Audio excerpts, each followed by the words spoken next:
یونس رکوع نمبر 8 آیت نمبر 82۔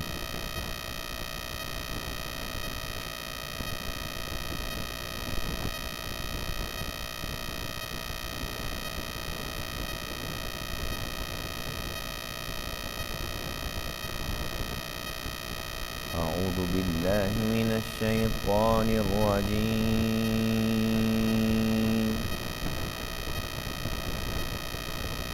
بسم اللہ الرحمن الرحیم۔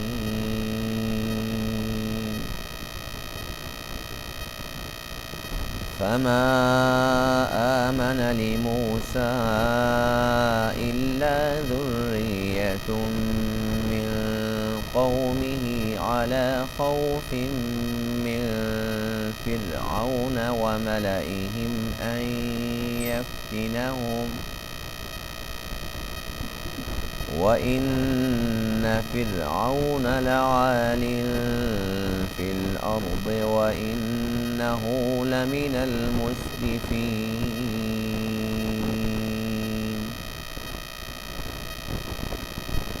وَقَالَ مُوسَى يَا قَوْمِ إِن كُنتُمْ آمَنتُم بِاللَّهِ فَعَلَيْهِ توكلوا إن كنتم مسلمين۔ فقالوا على الله توكلنا ربنا لا تجعلنا فتنة للقوم الظالمين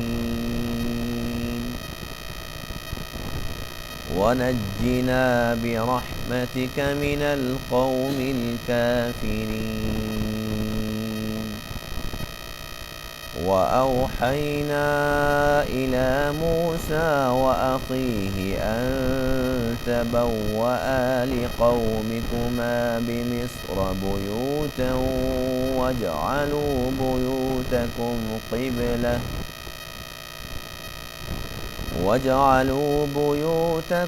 قبلة وأقيموا الصلاة وبشر المؤمنين۔ صدق اللہ العظیم۔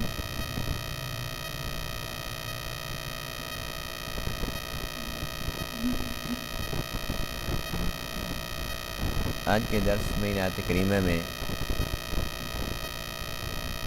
حضرت موسیٰ علیہ نبینا علیہ السلام اور آپ کی قوم کا تذکرہ ہے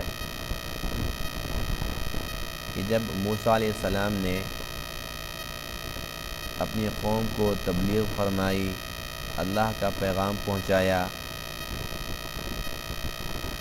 تو جو آپ کی قوم تھی بنی اسرائیل فرعون سے بڑے ڈرے ہوئے تھے،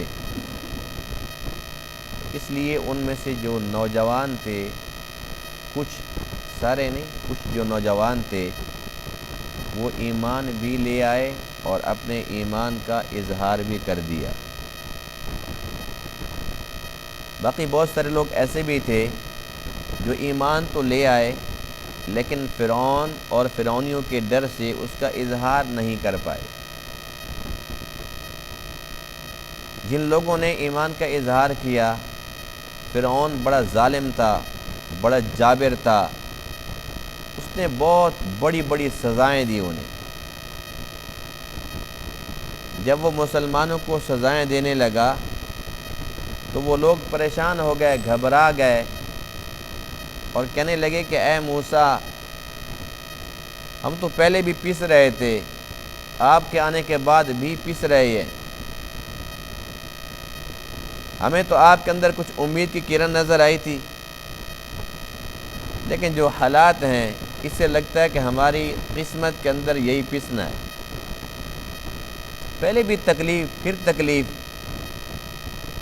اس پر اللہ کے نبی موسیٰ علیہ السلام نے اپنی قوم کو تسلی دی، اے میری قوم، جب تم اللہ پر ایمان رکھتے ہو اس پر بھروسہ بھی سیکھو، اس پہ بھروسہ کرو گے تو کام بنے گا، اب تو صبر کرنا پڑے گا۔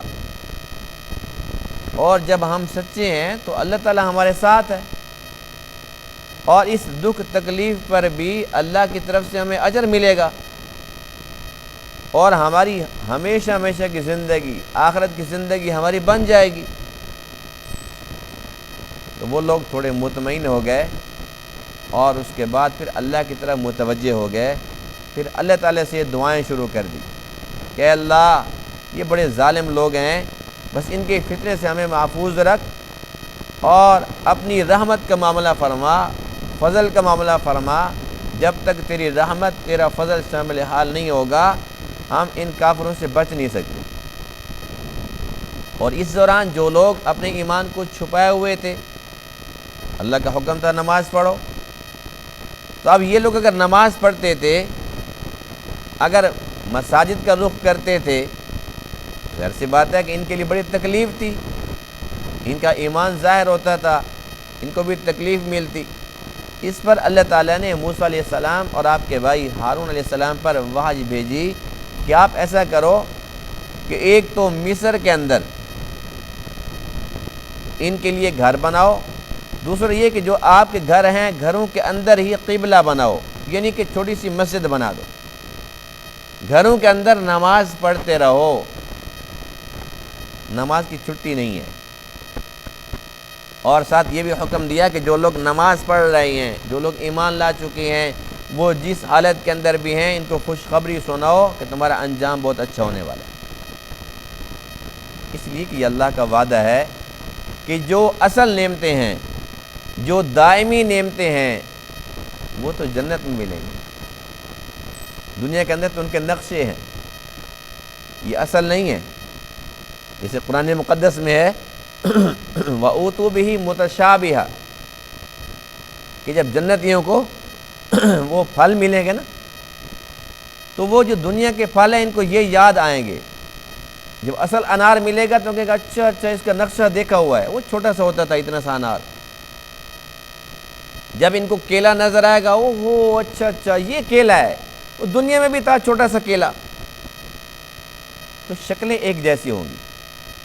یہ سیمپل ہے، یہ جو ہے نا صرف نمونہ ہے کہ اس قسم کے پھل ہوں گے، وہ بہت بڑے بڑے پھل ہیں، اصل ذائقے والے ہیں، اور پھر وہ ہمیشہ ہمیشہ کے لیے نعمتیں ہیں، نہ تو نعمتیں ختم ہوں گی اور نہ نعمتوں کو استعمال کرنے والے ختم ہوں گے، اس لیے کہ موت کو موت آ جائے گی۔ تو اس لیے ہمیشہ ہمیشہ کے جو مزے ہیں وہ صرف اور صرف ان لوگوں کے لیے ہیں جو اللہ پر اور اللہ کے نبیوں پر ایمان لائے۔ اس کے علاوہ باقی سارے کے سارے لوگ فارغ ہیں۔ بے شک دنیا کے اندر وہ کھائیں پئیں پہنیں، دنیا کے اندر وہ عیش آرام کی زندگی گزاریں، لیکن آخرت کے اندر ان کا کوئی حصہ نہیں۔ ہم اللہ کا شکر ادا کرتے ہیں نا، الحمدللہ کہ ہمارے پاس ایمان ہے، اس لیے ہمیں یقین کامل ہے کہ جنت اور جنت کی دائمی نعمتیں وہ ہمیں بہر صورت ملیں گی اللہ کے فضل سے۔ فما آمن لموسیٰ، پس نہیں ایمان لائے موسیٰ علیہ السلام پر، الا ذریۃ من قومہ، مگر آپ کی قوم میں سے چند نوجوان۔ وہ کیوں دوسرے ایمان نہیں لائے؟ علی خوف من فرعون، فرعون کے خوف کی وجہ سے، وملئہم، اور جو فرعونی سردار تھے ان کے خوف کی وجہ سے۔ خوف کیا تھا؟ ان یفتنہم، کہ وہ ان لوگوں کو آزمائش کے اندر نہ ڈال دیں۔ وَإِنَّ فِرْعَوْنَ لَعَالٍ فِي الْأَرْضِ، اور بے شک جو فرعون تھا وہ بڑا متکبر تھا زمین میں۔ وَإِنَّهُ لَمِنَ الْمُسْرِفِينَ، اور بے شک وہ البتہ حد سے بڑھنے والوں میں سے تھا۔ وقال موسیٰ، اور موسیٰ علیہ السلام نے فرمایا، یا قومی، اے میری قوم، ان کنتم آمنتم باللہ، اگر تم اللہ پر ایمان رکھتے ہو، فعلیہ توکلوا، تو پس اسی پر بھروسہ بھی کرو، ان کنتم مسلمین، اگر تم فرمانبرداری کرنے والے ہو۔ فقالوا، پس وہ کہنے لگے، علی اللہ توکلنا، اللہ ہی پر ہم نے بھروسہ کیا۔ ربنا، اے ہمارے رب، لا تجعلنا، نہ بنا ہمیں، فتنۃ للقوم الظالمین، آزمائش ظالم قوم کے لیے، ونجنا، اور ہمیں نجات دے دے، برحمتک، اپنی رحمت کے صدقے سے، من القوم الکافرین، کافر قوم سے۔ وَأَوْحَيْنَا إِلَىٰ مُوسَىٰ وَأَخِيهِ، اور ہم نے وحی بھیجی موسیٰ اور ان کے بھائی کی طرف، أَن تَبَوَّآ لِقَوْمِكُمَا، کہ تم اپنی قوم کے لیے ٹھکانہ بنا دو، بِمِصْرَ بُيُوتًا، مصر میں گھر بناؤ، وَاجْعَلُوا بُيُوتَكُمْ قِبْلَةً، اور اپنے گھروں کے اندر قبلہ بھی بناؤ، وَأَقِيمُوا الصَّلَاةَ، اور نماز قائم کرو، وَبَشِّرِ الْمُؤْمِنِينَ، اور ایمان والوں کو خوشخبری سنا دو۔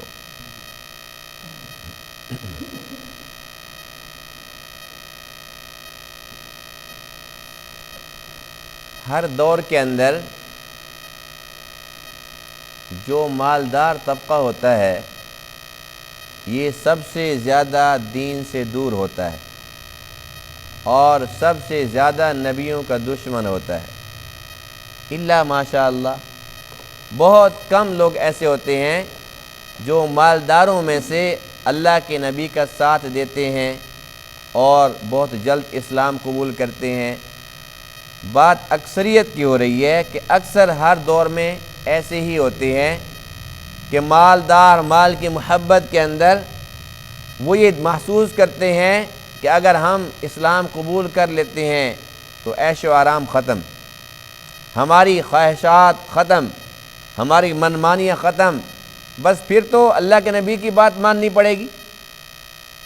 تو اس وجہ سے وہ لوگ اسلام سے نفرت کرتے ہیں اور اللہ کے نبی کے پیغام کو سب سے پہلے یہی لوگ جھٹلاتے ہیں، اور پھر یہ سمجھتے ہیں کہ اگر ہم لوگ ان کے قریب ہو گئے، ایک تو ہماری منمانی ختم، دوسرا یہ کہ جو لوگ ہمارے تابع ہیں، جو ہمارے ماتحت ہیں، ان کو بھی ڈراؤ اور دھمکاؤ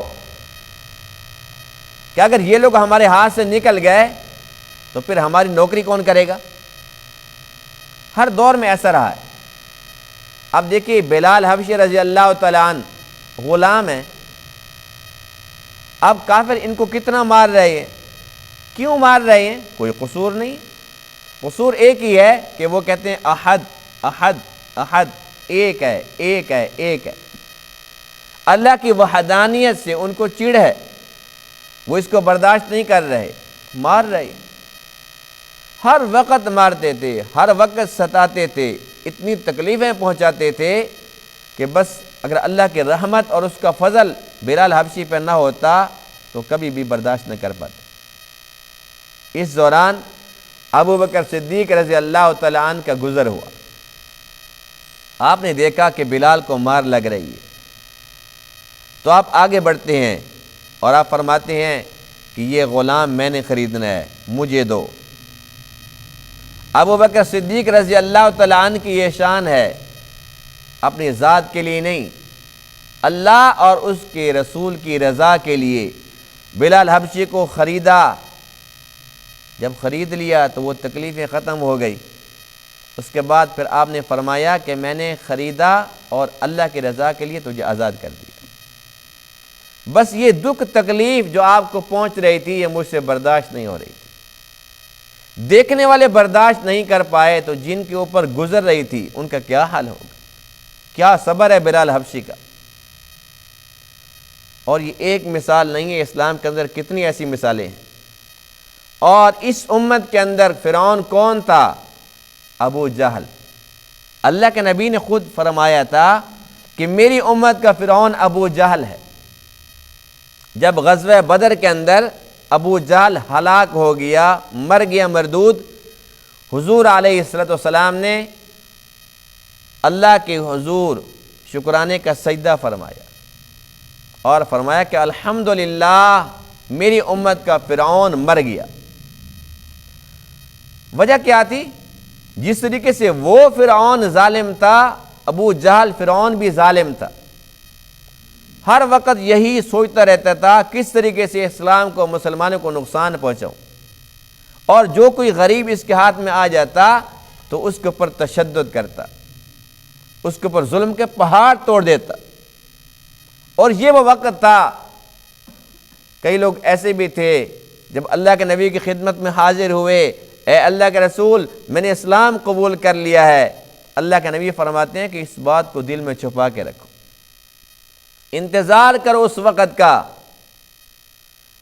کہ جب اللہ کی طرف سے نصرت اترے گی، اللہ کا فضل ہو جائے گا، ہماری تعداد بڑھ جائے گی، اس وقت اس کا اظہار کرنا۔ اس لیے کہ اللہ کے نبی دیکھ رہے تھے کہ ہر ایک بلال حبشی نہیں ہے، ہر ایک خبیب جیسا نہیں ہے۔ ظاہر سی بات ہے کہ جب تکلیف پہنچے گی تو قسمت والی صبر کر پائیں گے۔ تو یہ جو فرعون تھا یہ بھی بڑا ظالم تھا، اور اللہ کا قرآن کہتا ہے وَإِنَّ فِرْعَوْنَ لَعَالٍ فِي الْأَرْضِ، بڑا سرکش تھا، بڑا متکبر تھا۔ اور جو لوگ فرعون کی قوم میں سے تھے وہ گنے چنے تھے جو اسلام لائے۔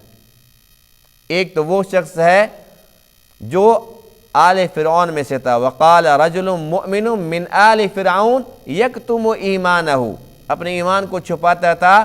جب موسیٰ علیہ السلام کے قتل کا منصوبہ بن رہا تھا تب اس نے یہ کہا اتقتلون رجلا ان یقول ربی اللہ، کیا اس بندے کو تم قتل کرنا چاہتے ہو جو یہ کہتا ہے کہ میرا رب اللہ ہے؟ اور تو موسیٰ علیہ السلام کا کوئی قصور نہیں ہے، وہ مومن تھا، اور اس کے نام سے قرآن مقدس میں سورہ مومن ہے۔ اللہ کو وہ کتنا پسند آیا۔ اور اللہ کی شان دیکھو کہ اسی فرعون کی بیوی حضرت آسیہ، وہ بیوی ہے فرعون کی، اللہ تعالیٰ نے ان کو ہدایت بخشی، وہ ایمان لانے والوں میں سے تھی۔ اور پھر جو اس کا اپنا خزانچی تھا، فرعون کا جو خزانچی تھا وہ ایمان لانے والوں میں سے تھا۔ اور پھر فرعون کی جو بیٹی تھی، اس کی جو خدمت کرنے والی عورت تھی، وہ ایمان لانے والوں میں سے تھی۔ تو اس طریقے سے یہ تعداد گنی چنی ہے، بہت زیادہ لوگ نہیں تھے، لیکن اس بدبخت نے ان کو کیا سزائیں دی۔ ایک طرف ابو جہل کے کرتوت دیکھو، دوسری طرف اس فرعون کے کرتوت دیکھو۔ اس نے کیا کیا کہ ایک گھوڑے کا مجسمہ تھا، کس چیز کا مجسمہ تھا؟ پیتل کا، پیتل کا گھوڑے کا مجسمہ تھا، اس کے اندر اس نے آگ لگوائی۔ ظاہر ہے کہ وہ ایک مجسمہ تھا، پیتل تھا، وہ گرم ہو گیا۔ جب بالکل گرم ہو گیا، انگارہ ہو گیا، اس نے کہا کہ جو لوگ ایمان لائے ہیں اس کے اندر ڈال دو ان کو۔ اس طریقے سے اتنی بڑی بڑی اس نے سزائیں دی ہیں، کتنا ظالم تھا۔ اور اس کا عام طور پہ مشغلہ یہ تھا کہ جب یہ سزا دیتا تھا تو یہ جیسے دیوار کے ساتھ ایسے ہاتھ لگا کے اور اوپر سے کہتا کہ اس میں نا کیل ٹھونک دو، باندھنے کی ضرورت نہیں ہے، کیل ہیں جو صحیح۔ تو یہ بڑا ظالم انسان تھا، اور اللہ تعالیٰ کو ظلم پسند نہیں ہے۔ اللہ تعالیٰ وہ حلیم ہے، بردبار ہے، فی الفور پکڑتا نہیں ہے، ورنہ ظالم کو تو ایک قدم بھی نہ چلنے دیتا۔ تو یہ اپنی منمانیاں کرتا رہا، اور جو ایمان والے تھے وہ اللہ کی طرف متوجہ رہے، جانوں کے نذرانے پیش کرتے رہے، لیکن ایمان چھوڑا نہیں ہے۔ جب کوئی انسان فیصلہ کر لیتا ہے نا، اللہ تعالیٰ کی رحمت برستی ہے، اللہ تعالیٰ پھر اس کو استقامت عطا فرماتے۔ بہرحال یہ بڑا مشکل مرحلہ ہوتا ہے، ہر بندے کی بس کی بات نہیں ہے۔ کبھی کبھی ایسا ہوتا ہے کہ انسان سوچتا ہے کہ جب اللہ کے نبی بیٹھے ہوتے تھے، صحابہ کرام کی محفل جمی ہوتی تھی، کیا برکات ہوتی ہوں گی، کیا رحمتیں برس رہی ہوتی ہوں گی، کاش ہم بھی اس دور میں ہوتے۔ دل میں تو خیال آتا ہے نا، لیکن شکر ہے کہ ہم اس دور میں نہیں تھے، ہم اللہ کا شکر ادا کرتے ہیں، اس لیے کہ اللہ کو معلوم ہے کہ یہ بڑے کمزور ہیں، یہ بلال حبشی جیسا ایمان نہیں رکھتے، حضرت خبیب رضی اللہ عنہ جیسا جذبہ نہیں رکھتے، یہ تو بڑے کمزور ہیں، یہ تو بس اللہ کے نبی سے زبانی جمع خرچ ان کی محبت ہوگی، جب ایک تھپڑ لگے گا تو فوراً ابو جہل کے بغل میں کھڑے ہوں گے۔ اللہ کا شکر الحمدللہ، اللہ تعالیٰ نے ہمیں جب بہتر سمجھا اس دور کے اندر بھیج دیا۔ آج ہم بیٹھے ہوئے ہیں، مسلمان ہیں الحمدللہ، لیکن کوئی بھی قربانی ہم سے اللہ نے نہیں لی۔ بس ہم پیدا ہوئے، ہم مسلمان تھے، پیدا ہوئے تو ہمارے کان کے اندر اللہ اس کے رسول کا نام آ گیا۔ تو اللہ تعالیٰ کا شکر ہے کہ نہیں؟ الحمدللہ اللہ نے کوئی قربانی ہم سے نہیں لی۔ جن لوگوں سے اللہ نے قربانی لی ہے، جن کو اللہ نے آزمایا ہے، وہ بہت کامل الایمان تھے۔ ہم تو بڑے کمزور ہیں، خدا نہ خواستہ اللہ ہم سے کوئی قربانی مانگتا ہم تو فیل ہو جاتے، ہم کہاں ان امتحانوں کے اندر کامیاب ہو سکتے تھے۔ اس لیے اللہ کا فضل ہوا اور اللہ تعالیٰ نے ہمیں اس دور میں بھیجا جہاں پر بس تم پیدا ہوتے مسلمان، کوئی قربانی نہیں، کوئی کچھ نہیں ہے۔ اب ہم مسلمان ہو چکے ہیں اور پیدائشی مسلمان ہیں الحمدللہ، اور ہمارے آباء و اجداد بھی مسلمان تھے، نسل در نسل ہم مسلمان ہو رہے ہیں۔ اس کے باوجود اب اللہ ہم سے کیا قربانی مانگتا ہے کہ بھئی جب نماز کا ٹائم ہو تو دکان بند کر دو، کاروبار چھوڑ دو، آ جاؤ نماز کی طرف۔ اس قربانی دینے کے اندر بھی ہم فیل۔ سال میں ایک مرتبہ زکوٰۃ ہے، وہ بھی 2.5%، وہ بھی مال تجارت پر، جس کے پاس کوئی سونا چاندی پڑا ہوا ہے، جس کے پاس کوئی مال اس پہ سال گزر چکا ہے۔ ہمیں تو یہاں بھی موت پڑ جاتی۔ ہمیں اللہ نے حکم دیا کہ سال میں ایک مرتبہ تم نے قربانی کرنی ہے، وہ بھی جانور کی۔ ابراہیم سے تو بیٹا مانگا تھا، ہم سے بیٹا نہیں مانگا، ہم سے کیا مطالبہ کیا؟ ایک جانور قربان کر دو۔ ہمیں تو یہاں بھی موت پڑتی۔ جب ہم اتنے کمزور ہیں کہ ہم صدقہ خیرات سے ڈرتے ہیں کہ جی مال ختم ہو جائے گا، زکوٰۃ کو ہم توان اور چٹی سمجھنے لگتے، قربانی کا موقع آتا ہے تو ہم کہتے ہیں جی ہم تو مقروض ہیں، ہم قربانی کیسے کریں، ہمارے حالات ٹھیک نہیں ہیں۔ تو بھائی یہ چھوٹی چھوٹی قربانیاں ہیں اور اس کے اندر تو کچھ بھی نہیں ہے۔ قربانیاں تو ان کی تھی، اللہ نے فرمایا کہ جان دو، انہوں نے کہا حاضر ہے۔ بیٹے کو قربان کرو، ابراہیم کہتے ہیں بیٹا حاضر ہے۔ امتحان تو اس کو کہتے ہیں۔ خبیب رضی اللہ عنہ کو جب سولی پہ چڑھایا جا رہا تھا اور آپ کی آنکھ سے آنسو جاری ہو گئے، وہ کافر کہتے ہیں دیکھا نا، اب تیرا دل چاہ رہا ہوگا کہ تیری جگہ پر تیرا نبی ہوتا تو بچ جاتا۔ خبیب رضی اللہ عنہ کیا جواب دیتے ہیں؟ وہ ظالم ہو، اس بات پہ نہیں رو رہا ہوں، اللہ کی قسم میری جان چلی جائے یہ تو مجھے برداشت ہے، لیکن میرے نبی کو تکلیف کانٹا بھی نہ چبھے، کانٹا بھی برداشت نہیں ہے، اس بات پہ رو رہا ہوں کہ جان ایک ہے، 100 جانیں ہوتی اور یک بعد دیگرے ایک ایک جان دیتا، اور پھر جان دیتے ہوئے جو مجھے مزہ آتا۔ کہنے لگا اچھا ابھی بھی تیرا یہ جذبہ ہے، سولی پہ چڑھا دو اس کو۔ تو کیا ایسی قربانی ہم پیش کر سکتے ہیں؟ ہمیں تو آج پکڑ لے اور وہ کہ تم مسلمان ہو، اور ہم سمجھتے ہیں کہ مسلمانوں کا قاتل، ہم فوراً کہیں گے نہیں جی میں کہاں مسلمان ہوں، ہم تو فوراً اسلام سے بھی دستبردار ہو جائیں گے۔ بہرحال بڑی قربانی ہے ان لوگوں کی جن لوگوں نے اپنے آپ کو سچا مسلمان ثابت کیا اور استقامت کے پہاڑ بن کر کھڑے ہو گئے، جانیں قربان کر دی، سب کچھ قربان کر دیا، لیکن ایمان نہیں چھوڑا۔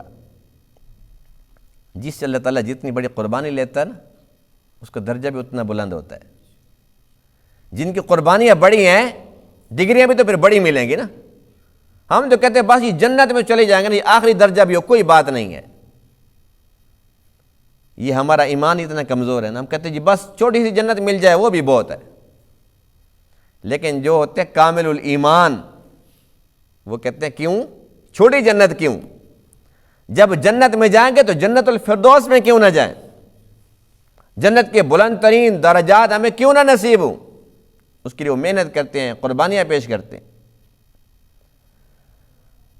تو میں عرض یہ کر رہا تھا کہ فرعون چونکہ ظالم تھا، اس نے بڑی بڑی سزائیں دی، بڑی بڑی تکلیفیں پہنچائی، مصیبتوں کے پہاڑ اس نے توڑ ڈالے، تو اس پر جو مسلمان تھے وہ پریشان ہو گئے اور کہنے لگے کہ اے موسیٰ اب ہم جائیں تو کدھر جائیں؟ تیرے آنے سے پہلے بھی یہی حالات تھے، تیرے آنے کے بعد کچھ امید تھی، وہ امید بھی ٹوٹتی نظر آ رہی ہے۔ آپ نے فرمایا یا قوم ان کنتم آمنتم باللہ، اے میری قوم اگر اللہ پہ ایمان رکھتے ہو فعلیہ توکلوا، اس پہ پھر توکل کرو، اس پہ بھروسہ کرو، ان کنتم مسلمین، اگر تم اس کے فرمانبردار ہو۔ ان کو بات سمجھ آ گئی، کہنے لگے علی اللہ توکلنا، بس اللہ پر ہم نے بھروسہ کر دی۔ جب اللہ پہ بھروسہ ہو گیا پھر موسیٰ سے مدد نہیں مانگی، پھر رب سے مانگی ہے، ربنا، اے ہمارے رب، لا تجعلنا فتنة للقوم الظالمین، ظالم قوم کے سامنے ہمیں فتنہ مت بنا۔ اے اللہ ہم بڑے کمزور ہیں، کسی مصیبت کا شکار نہ کر، وَنَجِّنَا بِرَحْمَتِكَ مِنَ الْقَوْمِ الْكَافِرِينَ، اس کافر قوم سے ہمیں نجات عطا فرما، وہ بھی اپنی رحمت کے ساتھ۔ اب یہ وہ حالات ہیں کہ جب مسلمان اتنے پریشان ہیں، جو نوجوان نسل ہے نا، نوجوان خون ہوتا ہے نا، گرم خون ہوتا ہے، نوجوان تھے جنہوں نے اسلام کا اظہار کر دیا، باقی لوگ تو بیچارے چھپے ہوئے تھے، وہ نہیں چاہتے تھے کہ ہم اسلام کا ایمان کا اظہار کریں اور اس کے بعد پھر فرعون کے سامنے سے پھر کھڑے ہوں، تکلیفیں جھیلیں۔ تو اللہ تعالیٰ نے موسیٰ علیہ السلام کو اور ان کے بھائی ہارون علیہ السلام کو حکم دیا کہ تم ایسا کرو کہ نماز کے لیے اپنے گھر کے اندر ایک جگہ مختص کر دو۔ نماز کی چھٹی نہیں ہے، بس یہ ہے کہ نماز کے لیے اپنے گھر کے اندر مسجد بنا دو۔ اور یہ حکم پتہ کیوں دیا؟ اس لیے کہ حضور علیہ السلام نے ارشاد فرمایا کہ اللہ نے صرف اور صرف میری وجہ سے میری امت کو یہ چھوٹ دی ہے کہ وہ جہاں بھی نماز پڑھے ان کی قبول ہے، جہاں بھی۔ اس سے پہلے امتوں کے لیے لازم تھا کہ وہ مسجد کے اندر نماز پڑھیں گے تو قبول ہے، ورنہ قبول نہیں۔ مسجد میں آنا لازم تھا۔ ہمارے لیے کیا حکم ہے؟ گھر میں پڑھ لو، دکان پہ پڑھ لو، کھیتوں کے اندر پڑھ لو، جہاں پھر رہے ہو تم پڑھو، صحیح کہیں بھی پڑھو۔ فرمایا کہ اللہ نے میری امت کے لیے پوری زمین کو سجدہ گاہ بنا دیا، جہاں بھی سجدہ کرے قبول ہے۔ کتنی بڑی چھوٹ دے دی ہے۔ تو بنی اسرائیل کے لیے چونکہ مسجد لازمی تھی تو اللہ نے ان حالات کے اندر رخصت دے دی، فرمایا کہ اب اپنے گھروں کے اندر وَجَعَلُوا بُيُوتَكُمْ قِبْلَةً، گھروں کے اندر قبلہ بنا لو، یعنی چھوٹی سی جگہ بنا لو اور قبلہ کی طرف اس کا رخ ہونا چاہیے۔ وَأَقِيمُوا الصَّلَاةَ، وہاں پر تم نماز پڑھو۔ تو اس سے یہ بھی ہمیں سبق ملتا ہے کہ انسان جتنی بھی مشکل میں ہو وہ نماز لازمی پڑھے، اس لیے کہ ہمارے سارے کے سارے مسائل کا حل تو نماز میں رکھا ہے۔ جب ہم نماز ہی نہیں پڑھیں گے، جی میں تو بیمار تھا، جی میں تو سفر پہ تھا، جی میں تو بڑی مشکل میں تھا، گھر میں فوتگی ہو گئی تھی، اور انہی حالات میں تو نماز کا حکم ہے کہ نماز پڑھو، ان حالات کے اندر ہم نماز چھوڑ دیتے ہیں۔ نماز تو حالت جنگ کے اندر بھی معاف نہیں ہے، اور اللہ کے محبوب جو نماز کو لانے والے ہیں ان پر بھی معاف نہیں ہوئی۔ آپ نے حالت جنگ کے اندر نماز پڑھی ہے کہ نہیں پڑھی؟ صحابہ کرام کو پڑھائی ہے کہ نہیں پڑھائی؟ اور شہداء کربلا کے حالات پڑھو، کربلا کے میدان کے اندر اہل بیت نے نماز پڑھی ہے کہ نہیں پڑھی؟ قرآن پڑھا ہے کہ نہیں پڑھا؟ تو پھر ہمارے لیے چھوٹے چھوٹے عذر، جی سر میں درد تھا، تھکا ہوا تھا، جی بس تھوڑی بھوک لگی ہوئی تھی، بس کھانا کھایا پھر نماز بھول گئی، یعنی کہ پتہ ہی نہیں ہے کہ نماز ہے کیا۔ یہ ام العبادات ہے، تمام عبادات کی ماں ہے، ام العبادات المقربہ الی اللہ، جو اللہ کا قرب دلانے والی عبادات ہیں نا، ان کی ماں ہے۔ تو اس لیے ہمیں چاہیے کہ ہم نماز کے ساتھ محبت کریں۔ نماز یوں نہیں پڑھنی کہ بس یہ شکر ہے پڑھ لیا، جی بس فرض تو سر سے اتر گیا، سر سے نہیں اتارنا۔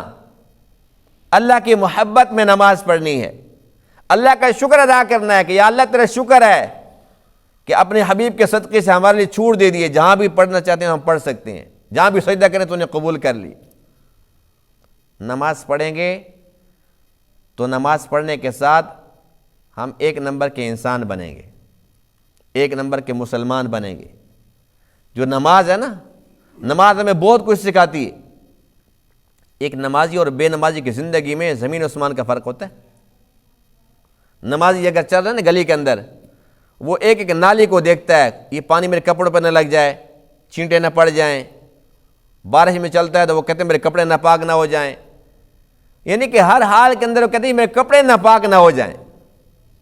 اب جب ظاہری پاکی کا اتنا خیال کرے گا، اللہ اس کے باطن کو پاک کرے گا کہ نہیں کرے گا؟ جو 5 وقت اللہ کے دربار میں آتا ہے، 5 وقت پابندی کے ساتھ، پابندی یہ ہے کہ 1 بجے نماز ہے تو 1 کا مطلب 1 ہے،